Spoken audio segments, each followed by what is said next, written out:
Hey everyone, how's it going? This is Kill10Rats. Welcome back to Legends of Eisenwald. We're outside of Castle Gipfelburg again. And this time we're about to move chapters. Let's just have a quick look. Is everything in order here? I think it is, yeah. This is what Heinrich has and this is what we want to keep. And there is no real point in taking on anything else because everything else will just not come with us. So it's time to say goodbye to our faithful Richard here, who has been with us for the longest with the setup that we have here right now. And just as a sort of a last farewell to Menno the Tower, we'll level him up. Menno is actually somewhat a bit of a funny name because Menno is something that little children say when they're upset. In any case, I don't want to withhold from you another bit of dialogue that Daniel has here because it turns out he's a bit of a nerd. Let's ask him to talk about himself. As you may have already guessed, I'm a great connoisseur of the art of swordsmanship, tournaments too. The courtyard of my castle very often turns into a tilt yard and they often gain quite a few spectators, not entirely unlike gladiator fights in the ancient times. You can hardly find a knight nearby that I haven't bested in a sword fight. However, that's not my only passion. Training of the mind is no less important than of the body and soul. There's something that my contemporaries, both common and noble, don't even suspect. Daniel smiles mysteriously at you and points at a large casket covered with peculiar signs. Alchemy? Spells? Or God save me, heresy similar to the Albigensian or Hussite? I think this is the Cathar, actually. No, nothing of the sort. It's... Daniel opens the casket and it turns out to be full of small carved statuettes, paper cards and many-sided dice. A board game! Indeed. I love that little setup, how they build up to this. Like chess? Exactly, but the truth is there exist many such games. This is the one that unites chess, dice and cards. It takes calculation and wit and delivers such excitement as chess cannot dream to give. Are you playing Warhammer? There isn't a more enjoyable or exciting time than spending your evenings by the fireplace with such a game, especially with a small barrel of fine wine in the good company of smart and merry friends. I agree with that. Although I take beer, I think. I understand, but having so many interesting and important pastimes, how do you find the time to take care of your lands? Do you suppose I spend all my days doing these things alone? Not so. Nevertheless, I have much less time due to recent troubles and upcoming war. Then we'll see if my war games were useless. But most importantly, Heinrich, if my friend or comrade gets into trouble, I will always provide aid. So if you're ever in danger, you can always count on finding sanctuary here, behind the walls of Gipfelburg. Okay, let's play a board game. I've already told you that I'm a fan of different activities of the mind, haven't I? One of my favorites is a special kind of board game similar to chess. It's called Lineage. Are you sure you're not playing a Korean grindy MMO? If you want, I can teach you to play it. What kind of game is it and why is it called that? A traveling merchant from the Far East sold it to me. He brought it from his country, which lies on the other end of the Great Road. Why Lineage? To tell the truth, I don't know. It keeps its name from the way non-Christians call it. But the rules are interesting. Listen. Players have a figurine each that looks like a warrior. Every warrior has its own characteristics, expressed with numbers, and also a set of actions that it can apply on the field. Unlike chess, you must use dice to define how lucky you are when performing this or that action. With enthusiasm, Daniel explains to you the rules of this peculiar game. From his explanation, only one thing becomes thoroughly clear. Success in Lineage is mainly determined by sheer luck. It seems to have been made by Games Workshop. That's not entirely true, but Blood Bowl is pretty RNG. So now let us move on to practice. I don't much like playing for fun alone, so if you want to play, let's each put 50 guldens at stake. We can do that. We'll play Lineage.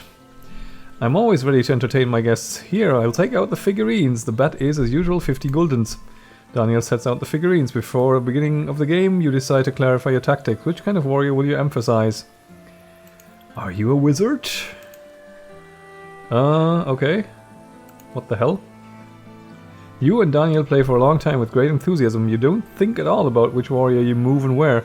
It looks like the dice appreciate such behavior and they reward you. Thanks to luck, even your weak warriors finish off Daniel's strongest one.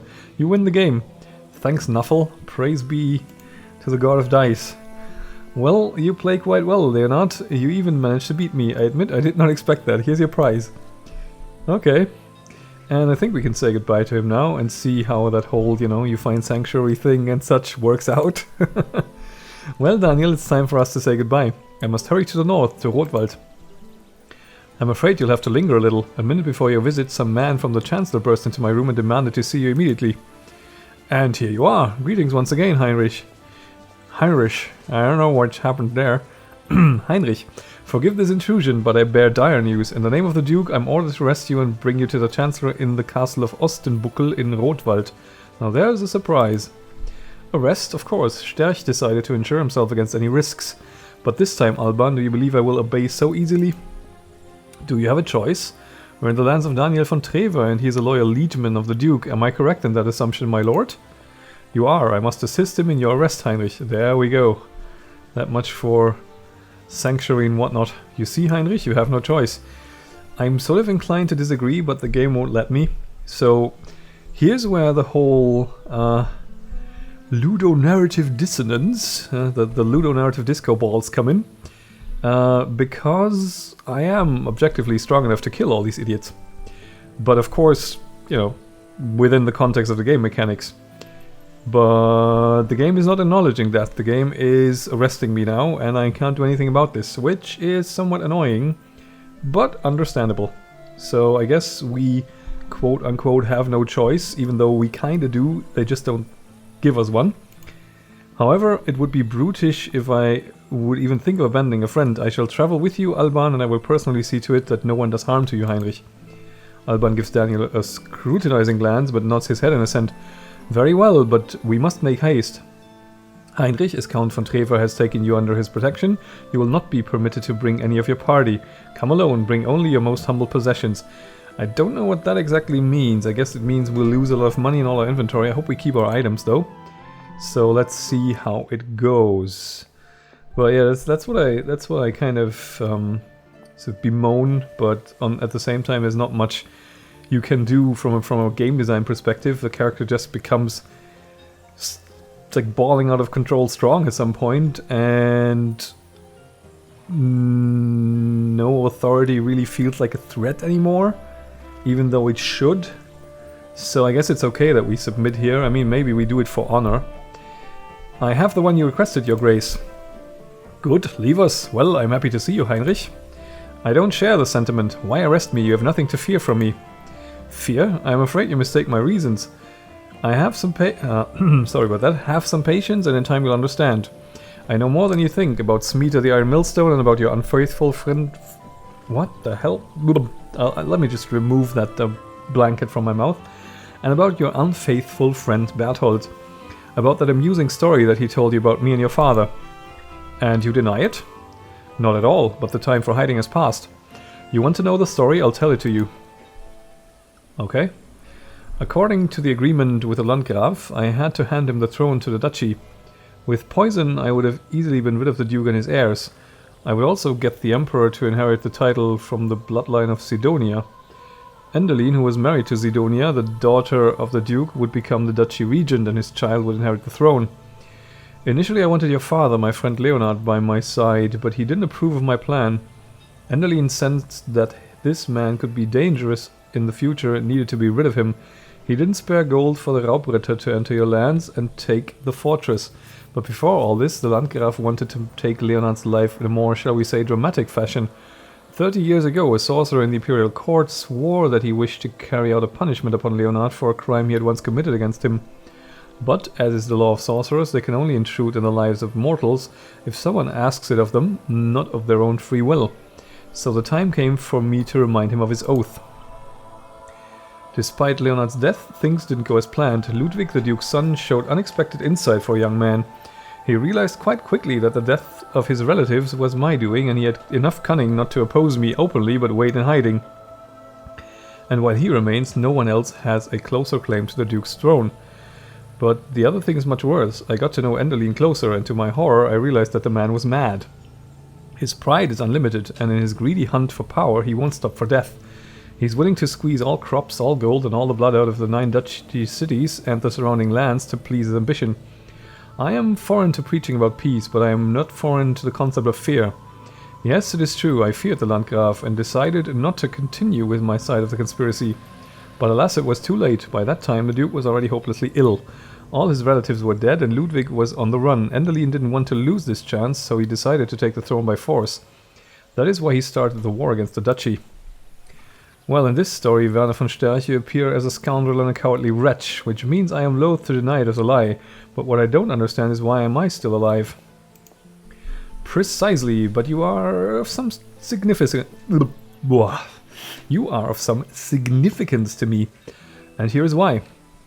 If we manage to prevail against Endelin in this war, the Duke's throne will remain empty. Ludwig can take it, but the first thing he will do is to dispose of me. That does not suit me at all. I need my own man on that throne, someone who will do everything to prevent my death. In other words, I don't have anyone better suited to the position than you. That's why I offer you this collaboration. If Endelin is vanquished, I will use all my power to give you the throne, in exchange for security, of course. Do you really think I will believe you after all your lies? That I will back away from my oath and betray the memory of my family? Do you have a choice? Don't forget, I can get rid of you right now. I have been more than capable of doing so for some time now, but I didn't choose to. And then what becomes of the memory of your family? Will they be better off for your thoughtless oath? Your father and mother, if they were alive, would they approve of your desire for revenge? At the expense of your bloodline? Their bloodline? You talk a lot, Werner. I don't have a desire anymore to listen to you. Then I will be brief, all or nothing. It can't be any different now, and you are a fool if you can't see it. I'm offering you everything, and this time you ought not to doubt my sincerity, because it would have been much easier to just kill you than take the time to lie to you. I won't rush you, take a day, think it over, and think well. If you aren't mad and wish to accept my open-handed offer, return to East Buchel, maybe? Sort of a hump, since it's on a hill, maybe? I don't know. I have provided a tent for you in the camp and a few soldiers as guards. They are yours to command, not a threat. And that's all for now, Heinrich. Remember, all or nothing. Yeah, how about nothing? Now, what's the alternative, though? Sterch doesn't seem to have anything against you personally. He says he can give you the throne in exchange for your oath of revenge. You have a day at most to make a decision. We have the Sleepless Count, the Half-100. We have the Sleepless... the Crystal Apple, the Sleepless Apple. The Outcast, that's Nicholas, right? Yeah, St. Landry. The Lonely Knight.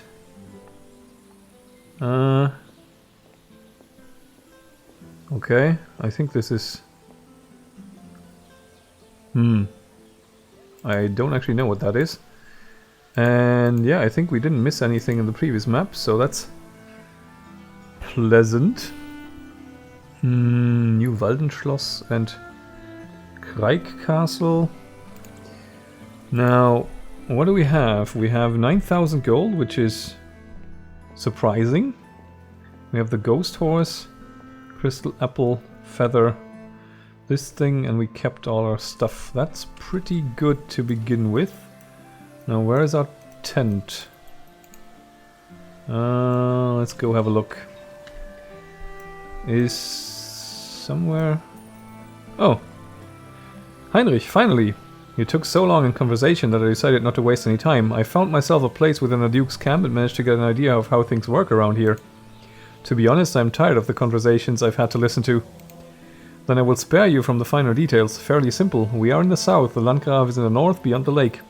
The forest and the river. His vassals have only 2 castles in here, Waldenschloss and Kreik. The only way to the enemy is straight through the forest. Many tales are told about it. Ghosts, ghouls, and werewolves haunt it at night, apparently. Well, it will be more fun that way. Ah, I see you aren't in the mood to talk. When you decide, we can discuss our plans in the nearest tavern. I didn't get anything to eat in the camp. Okay, so we can go to the tavern to hash things out with Daniel. Well, that is David.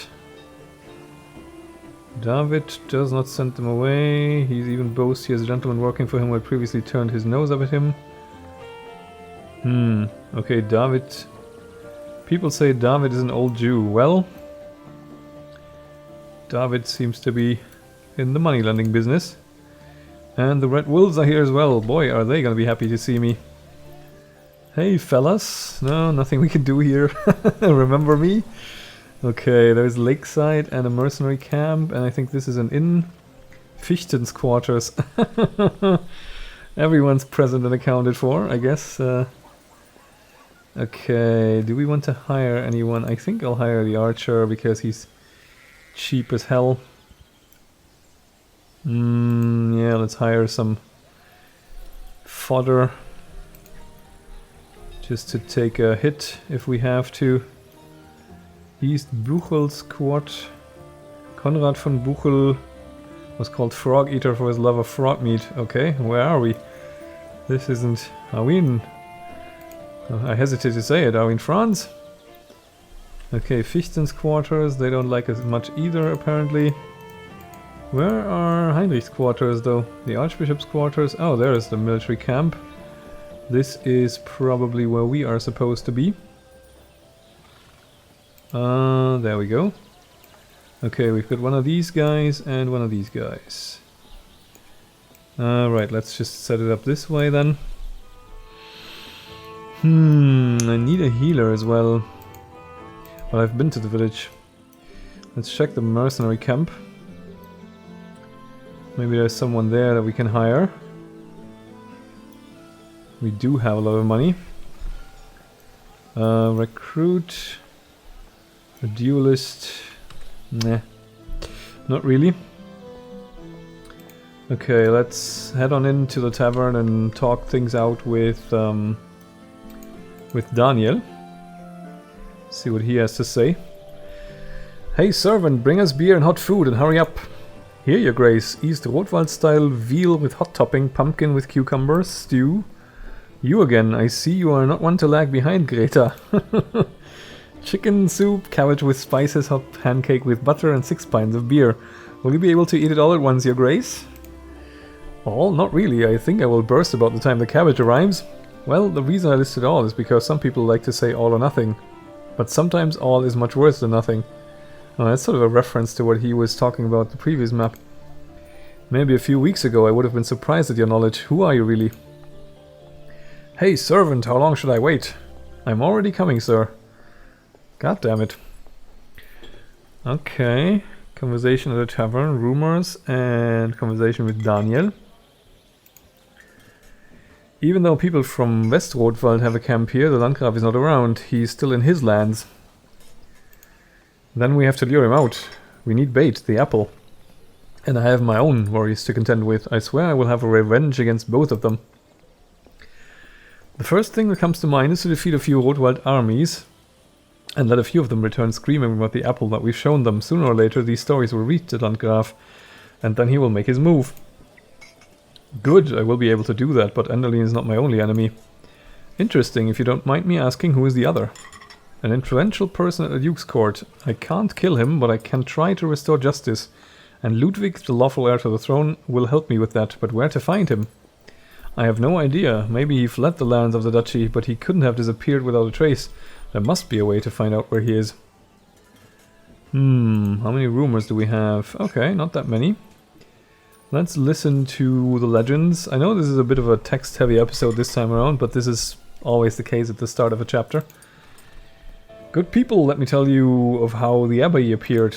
Once there was a monster that brought great fear upon the people, tall and fearsome. It had a bow-shaped back with huge limbs and thick crooked arms. People said that the monster guarded precious treasure, but there were few who wanted to take the risk. Once, a young man decided to get the treasure no matter what happened, and planned to trap the monster to get to it. He made a lot of traps and placed them in the forest. Day after day he went out to see his traps until one day he inadvertently got caught in one of them. He started to yell for help, but no one could hear him, and then he was horrified to see that it was the monster that was coming towards him. The great beast used his strength and snapped the trap. The beast brought the young man to his miserable home, where the beast treated his wounds with leaves and berries, and soon the wound cured. The young man thanked the monster, and it turned out that it understood a little and could speak a few words. Soon the young man understood that the monster was just a man, though disfigured and malformed and therefore incapable of living among other men. But when he returned to the village and told his tale, the villagers didn't believe him. Rumors soon spread about the lad. Go back to your monster, they would tell him. Indeed, he began spending a good deal of time with the forest men. Years passed, and the man grew old and died. The lad, now a man, buried his friend close to his forest dwelling, where he had been taken to have his wounds tended to. And when he was digging the grave, his shovel hit the lid of a wooden chest. The chest brimmed with precious stones, and with that treasure the man built a monastery, in order that people living in the woods could retain their humanity. Okay. Interesting. Wonder what that's pointing to. The Chapel of Death. The other day, one more fool, not one of them whippersnappers from around here, lost his life. What, he went to the chapel? Yes, indeed. 3 days ago he set out seeking treasure. We warned him. No one ever comes back, we said. He didn't listen though and went to that place on the side of the lake. That was 3 days and he hasn't come back yet. I don't think he ever will. No wonder people say the chapel doesn't have a floor and instead it's an abyss to hell itself. What abyss? The entire wooden floor is rotten from water. The chapel has fallen into the lake and no one has repaired the foundation for years. I have no clue why it's still standing. It's just a watery pit. Anyone trying to set foot there will only get sucked in. But that's nothing to do with an abyss. Okay. And Karl from Ram. Friends, did you hear about Karl from Ram, called Player? They say he joined the Landgraf's army. A lot of scum joined his troops. What is this Player famous for? He's such a reckless person, he plays dice for life or death. What do you mean? A battle of chance. You and your enemy throw dice, and whoever gets the lower roll has lost and must surrender without a fight. Once, Karl lost to Sebastian Odd-Eyed. Karl threw the sword to the ground and said that he would allow Sebastian to kill him if he wanted. Sebastian was so impressed with Karl's courage that he let him live. Since then, Karl has sought an opponent who will play for life or death. But there are not many takers. Karl is very lucky. After he won 3 duels with dice, no one wants to tempt fate. Oh god, this sounds like something that Daniel can't resist. Okay, is it true that here in Rotwald there is a witch that can return eyesight to the blind? There was once a very long time ago. Even old Waldturm here was only a young one. But people treated her badly. It is often the case, and so witches these days have ceased to live among people. But it was probably because she did evil deeds as well, placed a hex on someone or bewitched someone else's husband, or even killed a child in the belly of its mother. No, it was none of these things. For what then? I will have to tell the story from the start. Oh god, that looks not so good. But again, really nice background art. So, once upon a time, a young hunter went into the deep forest and could not find his way back. The paths wound on, and the skies darkened. When he thought he would never find his way out, he saw a maiden among the trees. She beckoned to him, and he, being so taken with her very presence, followed her. She led him out of the forest. The young man returned home, but thoughts of the maiden from that forest didn't bring him peace. The next morning he went to the depth of the forest again, and there she was, beautiful as ever. He greeted her and spoke even though she hardly responded, but she smiled and listened. Soon he started coming to the forest every day just to meet her, just to see her smile and hear a few words from her. The maiden was the daughter of the forest king. Whoops, that could be awkward. She went to her father and said, "Oh father, I love this man, allow me to go on to his people." "The human life is short," he says, "and the bitterness of loss is great. You will die among them, and yet I won't hold you. Go, if you fear not." The forest king's daughter married the young hunter. She moved to his house and kept his household and made potions and cured diseases. Soon they had 2 children, a boy and a girl. But there were those who were jealous of her happiness, and with reason. Her garden yielded the best crop, and her husband always brought a lot of game from the hunt. But the main thing was that she never aged. Her children grew up, and her husband got old, and she remained a young maiden. And neighbors suspected that she was a witch, so they took her and burned her in the main town square. Now, that's a bit of a leap there. It's like, they suspected she was a witch. Let's set fire to her. Her children stood among the crowd and watched her turn to ash. "So that's how they are, these people," said the sister. "How little happiness they have if it hurts them so much to see happiness in others. I will always be needed by people as long as I can ease their pain." And with those words she turned into a white swan. So in the end, that is what humanity is. They like to hate and bring grief. I will only be satiated when I will feed on their hate and drink from their grief. And with those words he turned to a black kite. Oh, have we just discovered the origin story of Milvinus? What a tale. I thought the first story was unbelievable, but the second was plausible to say the least. I see a kite before battle, circling and circling, looking for something to eat, I imagine. Ravens and kites are nasty birds, black and evil. They are vultures that only feed on grief. Well, they're ravens, not vultures. Okay, we have a young noble to hire. I don't think I want to, though. I mean, this is one of the ones that's already an esquire who we can mount up, but we don't have a horse. Let's take stock here. Defeat Enderlene's troops. Hunting the Landgraf. You have to lure out Enderlene with the apple as bait. Missing heir of the throne. No matter what choice you make, you have to find Ludwig. Yeah, okay. We kind of have to get the hell out of here. So I'm just going to move away from the castle here as much as possible. Okay, there's a mill here. Nothing we can do though. Let's see if there's someone we can recruit in the church. The St. Ludwin Church. Ludwin? Huh? Okay, we have two. We have Heino. Hey, sing for me, Heino.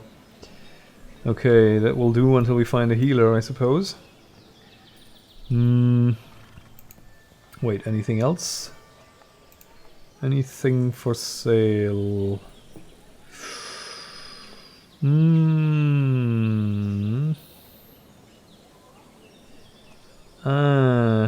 Don't know.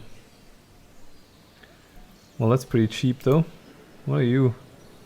Got there, nothing. Okay, let's do you some equipment. We'll just have to remember to give it to our healer once we actually find one. And I guess this is also something we might want just in case, because there's very, very likely to be some supernatural encounters on this map, provided, you know, all the things we've already heard. Lutz von Brachland, okay. Is the first sponsor of theatrical performances within one's personal lodgings. He recruits actors. Okay. And Bartel von Unterufer. Oh, okay, we have a bunch of family names of people that we've already run into. Are you Heinrich, that landless Raubritter who without honor killed Albrecht in Erzglanz? He didn't leave me any other choice. Do you think I will leave you one? Well, you do have a choice. I can kill you now or deal with you after we've dealt with this petulant Landgraf. Your choice. This is probably gonna go horrible. But let's see. Oh god, yeah, this is not going to go well. Although, actually,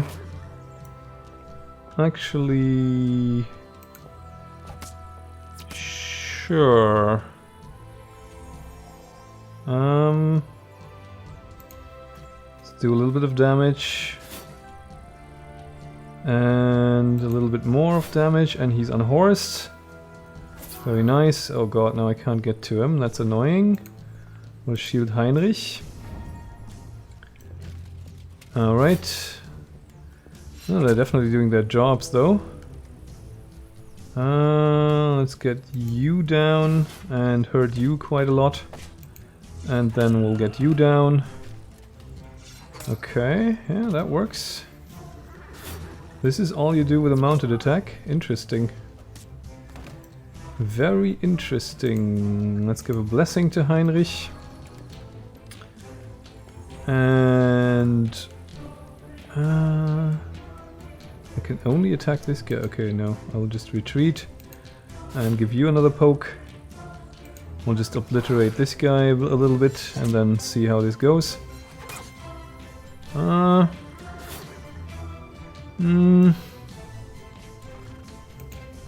Let's see. Shield yourself, maybe.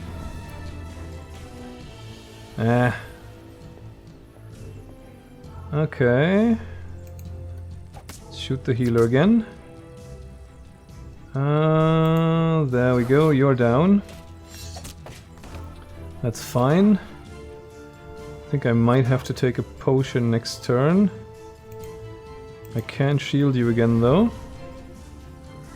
Yep, potion it is. Yep, let's get you down. Perfect.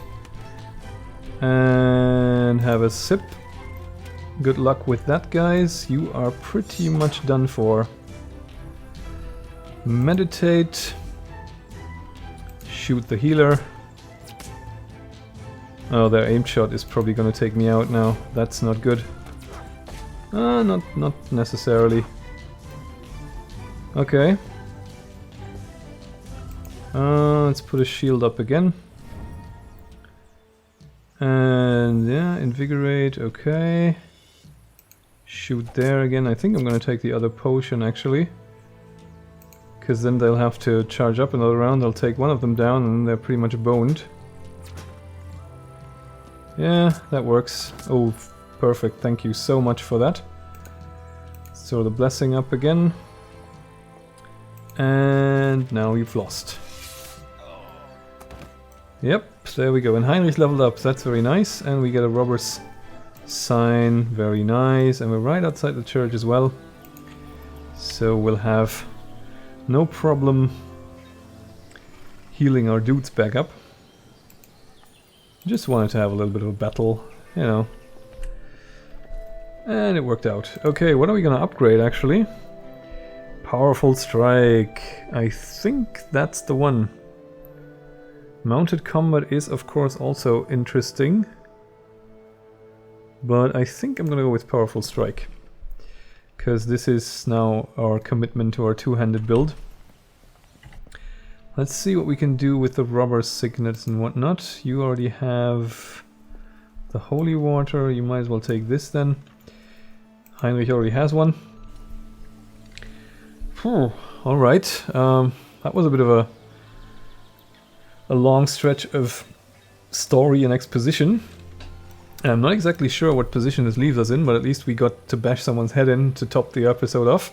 So I'm gonna leave it here. I thank you very much for watching. I'll catch you in the next one, and bye for now.